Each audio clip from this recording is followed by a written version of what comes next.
What happens if Congress chooses not to increase the debt ceiling? A lot of people say this would be an example of a sovereign debt crisis, and it would be the end of the financial markets and the dollar will end. Actually, this would not happen. Actually, you know why?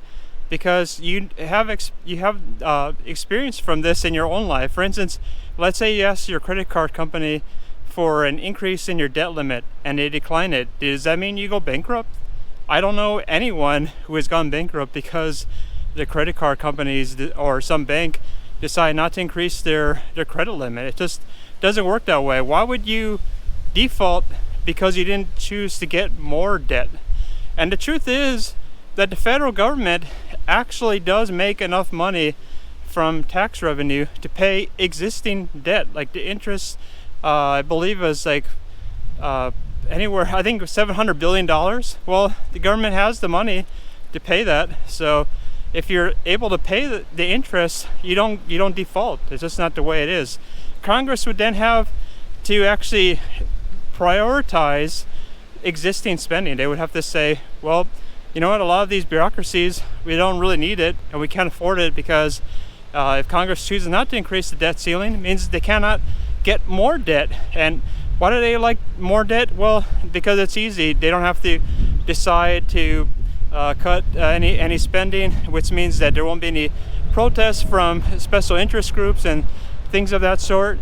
So despite what the media tells you that the country would go bankrupt if you don't get more debt, just the opposite would happen actually if you think about it, because if you increase debt every single year and we have never taken any steps to ever cut spending or to ever even try to pay off some of the existing debt, just always more and more debt.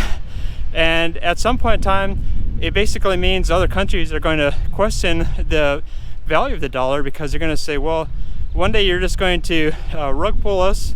You're basically going to just devalue the dollar quite a lot, because how else are you going to pay all this money back? You're never going to be able to do it.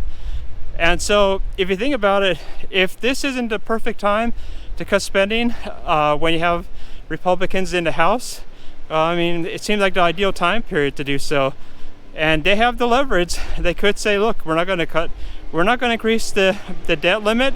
So as a result, there has to be mandatory spending cuts. And it doesn't necessarily have to be on Social Security and Medicare and things like that. I mean, there's plenty of waste and some government bureaucracies and departments that we probably don't need, like the Department of Education. I don't think it has really improved education.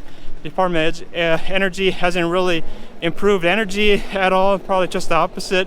So there's a lot of things to cut, and so if their debt limit is not increased, it will not mean that we go bankrupt. I just can't imagine that actually happening, that people actually would believe if you don't get more debt, that means you go bankrupt. It's a weird logic. You have to realize that the way the media works, they have their narrative and they keep repeating it even when it doesn't make sense. I mean, a lot of people, they take at face value what they've been told, unfortunately, when they should be very skeptical of these people. You should be skeptical whenever you hear things like that don't make sense. Anyway, subscribe, hit the like button, and I'll see you in the next video.